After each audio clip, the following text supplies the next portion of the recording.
Hola, buenas tardes a todos. Vamos a resolver el examen EBAU Física de La Rioja del año 2024, convocatoria ordinaria. Bueno, esta sería la primera pregunta, pero quiero aprovechar antes para mostraros la página anterior.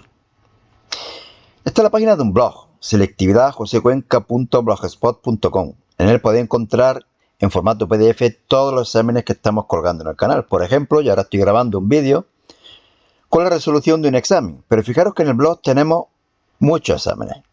Y quiero ir aumentándolos, claro, con el paso del tiempo.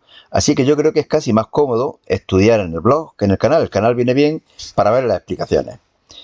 Bueno, pues seguimos.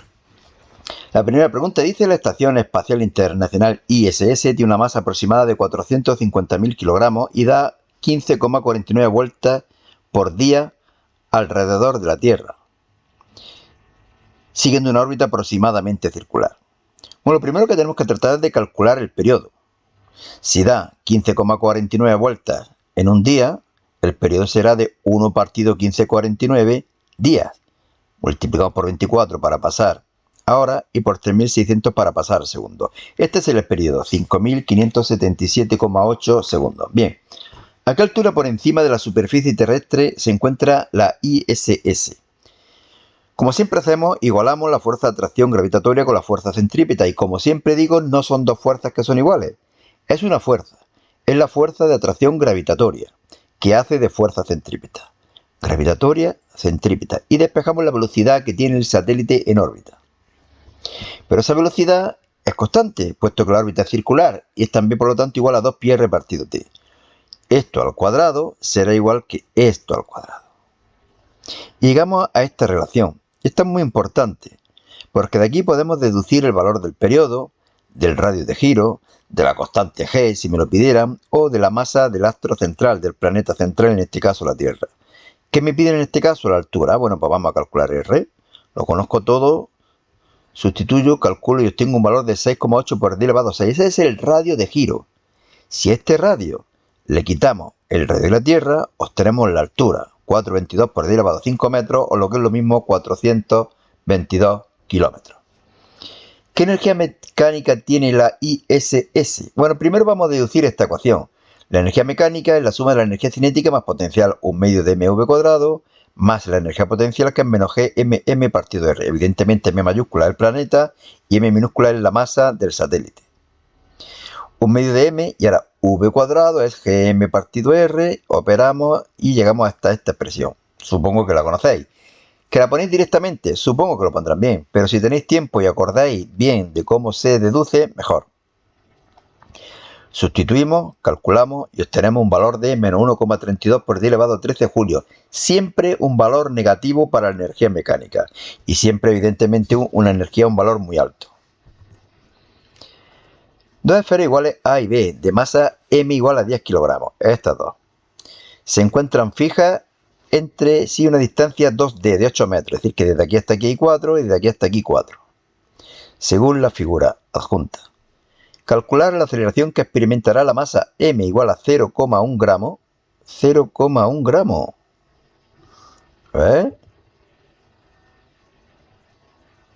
Menos mal que no influye. Que está situada en el punto P. Bueno, aquí lo que nos están pidiendo es la intensidad del campo gravitatorio creado por estas dos masas. Esa sería la aceleración con la que parte hacia acá. Evidentemente, estos dos campos gravitatorios, sus componentes verticales se van a anular. Y por lo tanto solamente vamos a tener que aplicar o calcular la componente horizontal. Voy a calcular una y la multiplico por 2. Pero para calcular una, calculo el módulo y lo multiplico por el coseno de este ángulo. El coseno de este ángulo es cateto contiguo, 3 dividido hipotenusa, 5. Por lo tanto, tendría que G es igual a 2. Ya hemos dicho que son dos componentes horizontales de los dos vectores estos. GMR cuadrado, que es el valor del módulo de uno de los campos gravitatorios, por 3/5 para calcular la componente horizontal, y vector unitario I para dar directamente el vector. Sustituyo, calculo y obtengo un valor de 3,2 por 10 elevado a menos 11 metros por segundo cuadrado. Suponiendo que la masa m parte del reposo en el punto P, ¿con qué velocidad pasará por el punto O? Bueno, principio de conservación de la energía mecánica. Aquí tiene energía potencial y cinética no tiene, puesto que está en el reposo. Y en el punto O tendrá potencial también, pero además tendrá cinética y podremos calcular la velocidad. Por lo tanto, voy a calcular la energía potencial en estos dos puntos, o quizá más fácil todavía, el potencial gravitatorio en estos dos puntos. Aquí lo tengo. Potencial en el punto P, potencial debido a la masa A, más el potencial debido a la masa B. Pero son iguales, por lo tanto multiplico por 2. Recordar valor negativo, menos GMR, menos G, M, 10 y R, 5. Me da un valor de menos 2,668 por 10 elevado a menos 10 julios por kilogramo. Recordar, potencial gravitatorio siempre negativo. Y en el punto O, al que llega, todo igual, solamente que la distancia ahora es 4 metros. Me da un valor de menos 3,335 por 10 elevado a menos 10 J kilogramos, julios por kilogramo. Lo que decíamos, aplicaba el principio de conservación de la energía. El incremento de energía mecánica, 0. Incremento de cinética más incremento de energía potencial, 0. El incremento de energía cinética será el final, un medio de mv cuadrado menos el inicial, que era 0. El incremento de energía potencial lo paso a la derecha, menos m masa por incremento de potencial gravitatorio. Final menos inicial.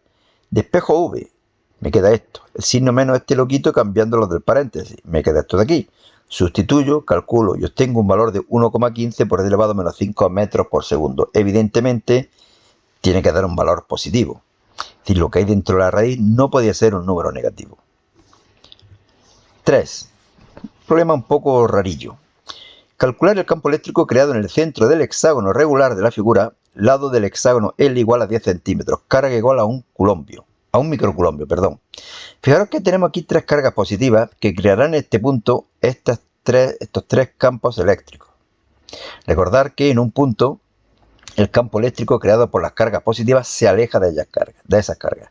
Pero hay 3 cargas negativas que lo que hacen es crear un campo eléctrico que se dirige hacia ellas.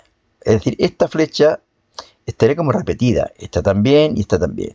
Yo, por claridad en el esquema, en el dibujo, no he dibujado aquí otras 3 flechas que iban más ranas a esto.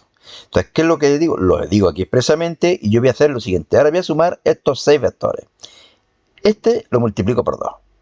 Y los 2 de las esquinas, los 2 laterales, tendré que calcular la componente vertical de uno de ellos, por ejemplo, y lo multiplico por 4. Por 1, 2, 3 y 4. 2 de las cargas positivas y 2 de las cargas negativas. Por eso aquí veis que aparece un 2 y un 4. Bien, pues voy a calcular primero el campo eléctrico creado por una carga. Es igual a K por el valor absoluto de la carga dividido la distancia al cuadrado. Estoy calculando el módulo, ¿de acuerdo? Esta distancia es 10 centímetros, 0,1 metro. Me da un valor de 9 por 10 elevado a 5 newton. Es decir, que este vector vale 9 por 10 elevado a 5 newton por coulombio. Y este también, evidentemente. Pero voy a descomponerlo en la horizontal, que se anula, y en la vertical. Para calcular la vertical, tendré que multiplicar por el coseno de 60. Este ángulo es 60. El coseno es cateto contiguo, que es el que me interesa buscar, dividido hipotenusa. Me da un valor de 4,5 por 10 elevado a 5 newtons. Por lo tanto, este lo multiplico por 2, este lo multiplico por 4 y lo sumo. Me da un valor de 3,6 por 10 elevado a 6 newton coulombio. Pero es hacia abajo la suma de todos estos vectores, por lo tanto negativo. Y vector unitario J. Como veis, los cálculos no son difíciles, pero bueno, el razonamiento puede que sea un poco más complicado. Si en el centro del hexágono se coloca una carga puntual de menos 2 microcoulombios, determinar el vector fuerza que las cargas situadas en la esquina ejercen sobre esta carga Q sub 0. Si el campo eléctrico va hacia abajo y la carga que hay aquí es negativa, la fuerza irá hacia arriba. Vamos a verlo aquí. Fuerza hacia arriba. Fuerza igual a Q por E. Carga menos 2 microcoulombios. Campo eléctrico era menos 3,6 por 10 elevado a 6 julios, no, J. Y me da un valor de 7,2 J newton. Seguimos. 2 cargas puntuales Q sub 1 y Q sub 2, la primera vale menos Q y la segunda vale 2Q. Es decir, la primera negativa, la segunda positiva. Y doble de valor absoluto. Están fijas sobre el eje X y separadas a una distancia D, tal como ven aquí. Determinar en función de D en qué punto del eje X el potencial eléctrico total que crean estas cargas es 0. Bueno, para que sea cero, como el potencial es V igual a KQR, una positiva y otra negativa, tendrá que estar más cerca de la carga que tiene menor valor absoluto. ¿Estará por aquí o estará por aquí? Por aquí no puede estar porque siempre estaría más cerca de Q2. Primero voy a calcularlo este punto, si estuviera entre Q1 y Q2. La distancia Q1 la llamo X, la distancia Q2 sería D menos X. Potencial total 0, V1 más V2, KQ1, Q2, R2. K lo podemos eliminar, pasa aquí dividiendo. Menos Q partido X más 2Q partido D menos X. La Q y la Q se eliminan. El menos 1X lo paso a la derecha y quedaría 1X partido 2 menos 2 partido D menos X. Bueno, aquí operar. X sale D partido 3. Y ahora supongo que está aquí a la izquierda. Esta distancia sería X y esta distancia sería D más X. Todo el resto igual. Y me queda que X igual a D. Por lo tanto, las dos posiciones serían X igual a D partido 3 y X igual a menos D. Bueno, sé que no os gustan los problemas sin números, pero no es demasiado difícil. 5. Una carga Q de menos 1 nanoculombio negativa pasa y masa 8 por 10 elevado a menos 21 kilogramos penetra con una velocidad de 2 por 10 elevado a 8 metros por segundo. Evidentemente no voy a tener posibles efectos relativistas en el problema. Por el punto P, en una región con un campo magnético B, aquí está, perpendicularmente al papel y hacia adentro, eso me lo indica la crucecita. Tras un cierto tiempo, llamamos T sub F, sabemos que la carga regresará a la primera región, bien por el punto Q1 o bien por el punto Q2. Bueno, ya sabéis que trazan trayectorias circulares, es decir, que vendrá por aquí o que vendrá por aquí. Y vamos a determinar si es por Q1 o por Q2. Imaginaros que una carga positiva y por lo tanto tendríamos que tener en cuenta la regla de la mano izquierda. Velocidad hacia la derecha, dedo corazón, campo magnético hacia adentro, dedo índice, y me queda el pulgar, que es la fuerza hacia arriba. Pero eso si fuera una carga positiva. Como una carga negativa, la fuerza lo empuja hacia abajo, hace esto, ¿y por dónde sale, por lo tanto? Por Q2. Determinar la intensidad B para que la distancia D sea 50 centímetros. Bueno, lo primero que hago es igualar la fuerza ejercida por el campo magnético con la centrípeta. Y como siempre digo, no son dos fuerzas, es una fuerza, la fuerza ejercida por el campo magnético, que hace de fuerza centrípeta. Llegamos a esta ecuación y aquí normalmente lo que se hace es deducir el valor de R, es lo que suelen pedirme. Pero en este caso me dan R, que sería... aquí me equivoqué al principio al hacerlo, y ahora lo digo por qué. Y despejo el valor de B. Masa, velocidad, RQ, seno de alfa. Lo conozco todo y aquí parece que como D me dicen que vale 50 centímetros, pues parece que hay que poner 0,50. Pero no, esto sería el diámetro. Y el radio, por lo tanto, sería la mitad. 0,25. Yo la primera vez que hice el problema me equivoqué. Puse ahí 0,50. ¿Cómo pueden penalizarlo esto en un examen? Yo lo penalizaría muy poco. Par de décimas, una cosa así. Pero, a saber. Bueno, me da un valor de 0,0064 teslas. C. Calcula el tiempo T sub F, que la carga Q permanece dentro de la región sombreada. Bueno, esta sería la longitud, que sería la de media circunferencia, por lo tanto sería pi r, y la velocidad nos la daban, 2 por 10 elevado a 8. Velocidad constante, espacio partido tiempo. Despejamos el tiempo, espacio partido velocidad, pi r partido velocidad. 6,93 por 10 elevado a menos 9 segundos. Este problema tiene esas dos trampillas, ¿eh? En primer lugar es media circunferencia, no es una circunferencia, y en segundo lugar el radio es la mitad de esta distancia, la mitad de 50 centímetros. 6. Los dos conductores por los que circulan intensidades I sub 1 igual a 4 amperios e I sub 2 igual a 6 amperios son muy largos, muy largos, como gasol. El conductor por el que circula la intensidad I sub 3 igual a 2 amperios tiene una longitud de 8 centímetros que habrá que pasar a metros. Determinar el valor campo magnético total creado por los conductores largos en los puntos del conductor de longitud L igual a 8 centímetros. Es decir, estos dos conductores, ¿qué campo magnético crean aquí? Regla de la mano derecha. El conductor 1 crea un campo magnético hacia adentro y el conductor 2 hacia afuera. Por el campo magnético lo voy a restar y veré si es mayor B sub 1 o B sub 2. B sub 1, mu sub 0i 2πr, lo conozco todo, lo expreso vectorialmente. Fijaros que si es, no me lo dicen, pero me dicen que calculemos el vector fuerza. Por lo tanto, yo voy a suponer que hacia la derecha es el eje X, hacia arriba es el eje Y y por lo tanto hacia afuera el eje Z. Por ello he puesto aquí un signo negativo y por eso he podido expresar vectorialmente el campo magnético, porque he supuesto que el vector, que el eje X hacia la derecha, el eje Y hacia arriba y el eje Z hacia afuera. Lo mismo hacemos para B sub 2, mu sub 0 y sub 2, 2πr sub 2. Lo conozco todo, 20 por d elevado a menos 6. Pero fijaros que va hacia el lado positivo del eje Z, por lo tanto, positivo, K. Vector total, sumamos los dos. 20 menos 8,89 por d elevado a menos 6, K. 1,11 por d elevado a menos 5, K teslas. B. Calcular el vector fuerza magnética total que los conductores largos ejercen sobre el conductor de 8 centímetros. Bueno, pues recordar que intensidades de corriente o corrientes que tengan el sentido paralelo y del mismo sentido se atraen, pero con sentido contrario se repelen. Por lo tanto, I sub 1 va a atraer a I sub 3, pero I sub 2 va a repeler a I sub 3. Vamos a calcular de nuevo los dos vectores y los restamos. F1, 3, esta de aquí, entre la 1 y la 3, mu sub 0 y sub 1 y sub 3, L, 8 centímetros, 2πr, 8 centímetros y 9 centímetros. Sustituyo, calculo y obtengo este valor. Y ahora lo expreso vectorialmente, como es hacia arriba, J. 2, 3, todo igual, bueno, cambiando las intensidades, cambiando las distancias, pero como hacia abajo, negativo, J. Lo sumo vectorialmente, es decir, que sería 1,42 menos 3,2 por d elevado a menos 6. Me da un valor de menos 1,78 por d elevado a menos 6, J Newton.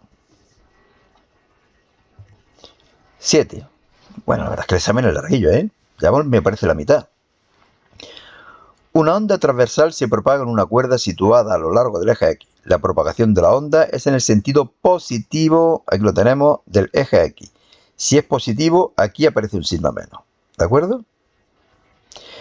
La expresión matemática de la onda en los instantes t igual a 0 y t igual a 2 segundos es respectivamente esta de aquí, estas dos de aquí, donde todas las magnitudes están expresadas en el sistema de unidades internacional. Calcular la frecuencia angular y la expresión matemática de la onda. Bueno, esta es la expresión general, a seno de omega t menos kx más phi sub 0. Fijaros que si comparo esta expresión con esta, lo que multiplica a x es 4pi. Lo que multiplica a x es k. Por lo tanto, k es igual a 4pi radianes por metro. Evidentemente la amplitud 0,1 metros. Pero tenemos aquí además dos cosas. Esta pi que hay por aquí, este 11pi. Esa pi y ese 11pi puede ser omega t más phi sub 0. Cuando t vale 0, esta pi será solamente phi sub 0. Lo vemos aquí. Omega por 0 más phi sub 0 vale pi. En esta primera ecuación. Y por lo tanto, phi sub 0 vale pi radianes. En esta segunda ecuación, 11pi será igual a omega por t, que es 2, más phi sub 0. Por lo tanto, omega será igual a 11pi menos pi, que es lo que vale phi sub 0, partido 2, igual a 5 pi radianes por segundo. La verdad que esta pregunta es rarilla, casi nunca he visto esta pregunta. No es difícil, pero como no es habitual, puede costar un poco de trabajo. La ecuación general igual a seno de omega t menos kx más phi sub 0. B. Velocidad de propagación de la onda. Lambda partido t. De omega calculamos el periodo y de k calculamos la longitud de onda. 0,5 entre 0,4, 1,25 metros por segundo. C. Aceleración máxima de un punto de la cuerda. La velocidad es la derivada de la elongación con respecto al tiempo. Me sale esto. La aceleración es la derivada de la velocidad con respecto al tiempo. Me sale esto de aquí. Pero me están pidiendo la aceleración máxima. Evidentemente va a haber un valor positivo y uno negativo. Yo voy a dar el valor absoluto. Y el valor absoluto de la aceleración máxima será a por omega cuadrado. A por omega cuadrado, que es 2,5 pi cuadrado metros segundo cuadrado. Menos mal que ahora ya los problemas están empezando a ser un poco más cortos. Una lámina de vidrio de caras paralelas, de 4 centímetros de espesor, que no sé para qué dan este espesor, e índice de refracción 1,5, aquí lo apuntamos, se encuentra rodeada de aire, por agua, cuyo índice de refracción es 1. Vale. Un rayo de luz monocromática de frecuencia 4 por 10 elevado a 14. Recordad, la frecuencia de la luz no cambia cuando la luz pasa de un medio a otro. La frecuencia solo depende del foco emisor. Incide desde el aire en la lámina con un ángulo de 30 grados, es decir, que este ángulo es 30 grados. Como el índice de refracción del vidrio es mayor que el del aire, el rayo se acerca a la normal. Calcular la longitud del rayo en el aire y en el vidrio. Velocidad es igual a lambda por F. Lambda será igual a V partido lambda. Velocidad en el aire, 3 por 10 elevado a 8. Frecuencia la conocemos, 7,5 por 10 elevado a menos 7. Y lo mismo hacemos en el vidrio. V partido F. Pero claro, la velocidad es C partido N. Lo conozco todo, sustituyo, calculo y obtengo un valor de 5 por 10 elevado a menos 7 metros. B.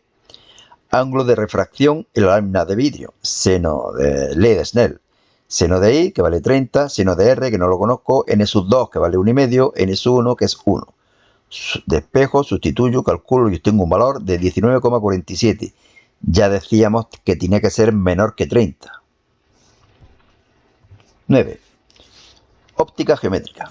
Un objeto de 2 centímetros de altura, Y igual a 2 centímetros, está situado en el eje de una lente delgada divergente, por lo tanto potencia negativa, como me dice, menos 4 dioptrías, a 20 centímetros a la izquierda de la lente. S, menos 20 centímetros. Recordar, distancia a la izquierda negativa, a la derecha positiva, arriba positiva, abajo negativa. Calcular la posición, altura y naturaleza real o virtual de la imagen. Bueno, vamos a calcular primero la distancia focal para poder aplicar esta ecuación, que es la que me va a dar el valor de S', es decir, de la distancia desde la lente hasta la imagen. F' es igual a 1 partido P, 1 partido menos 4, menos 0,25, o lo que es lo mismo, menos 25 centímetros. Y ahora ya aquí me vengo a esta ecuación. De aquí despejo S', 1 partido S', F' y S los conozco, sustituyo, despejo y calculo un valor para S' de menos 11,11 centímetros.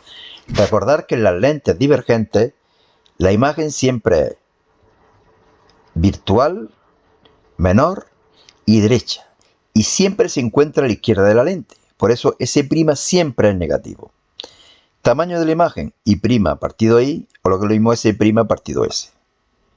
De aquí despejo I', sustituyo, calculo y obtengo un valor de 1,11, siempre menor que el objeto.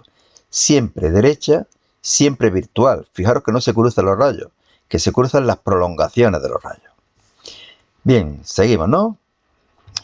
Bueno, vamos a darle caña a esto. El nivel de intensidad sonora del altavoz de una radio es de 40 decibelios a una distancia de 10 metros.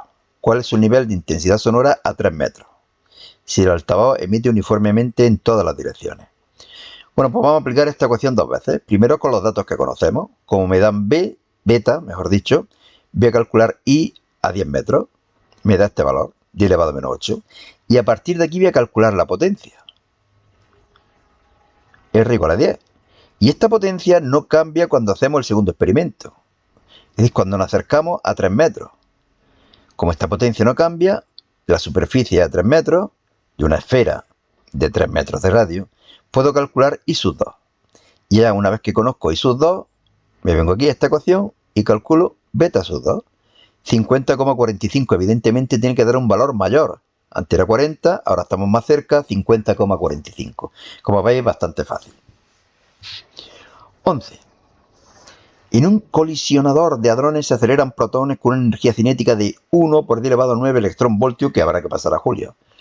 Sabiendo que la masa en reposo del protón es 1,67 por 10 elevado a menos 27, calcular la masa relativista del protón cuando adquiere esa energía.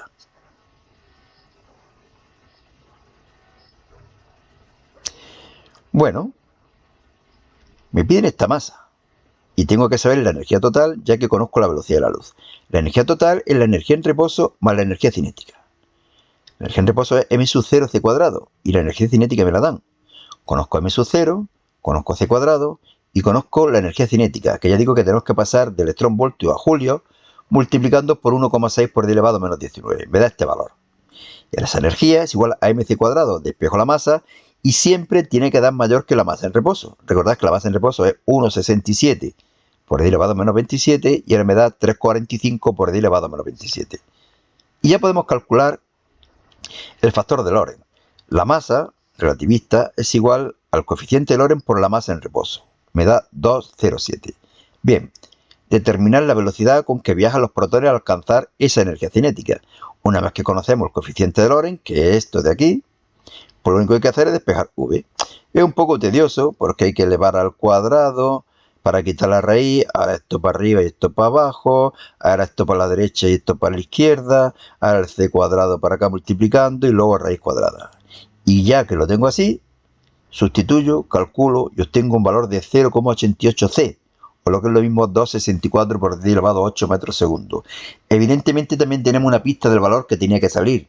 Fijaros que nos están diciendo que hay efectos relativistas. La velocidad de la luz es 3 por 10 elevado a 8, por lo tanto tiene que salir muy cercana sin pasarse. 2,64 por 10 elevado a 8 parece un resultado razonable.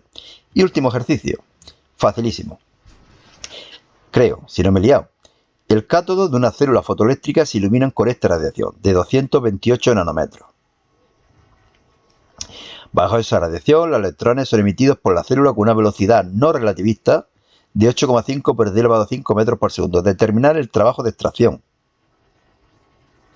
Pues el trabajo de extracción, de acuerdo con la ecuación de Einstein del efecto fotoeléctrico, sería igual a la energía de los fotones, hc partido lambda, menos la energía cinética, un medio de mv cuadrado. Aquí lo tenemos. Y lo conozco todo. Conozco h, conozco c, conozco lambda. Hay que pasar de nanómetros a metros, multiplicando por 10 elevado a menos 9, menos un medio de la masa por la velocidad al cuadrado. Pues aquí no hay nada. Calculo y obtengo un valor de 5,43 por 10 elevado a menos 19 julio. Bueno, pues nada más. Suerte y hasta otra. Fijaros como aquí ya aparece el próximo examen. ¿De acuerdo? Por eso digo que es más cómodo estudiar en el blog que en el canal. Hasta luego y suerte.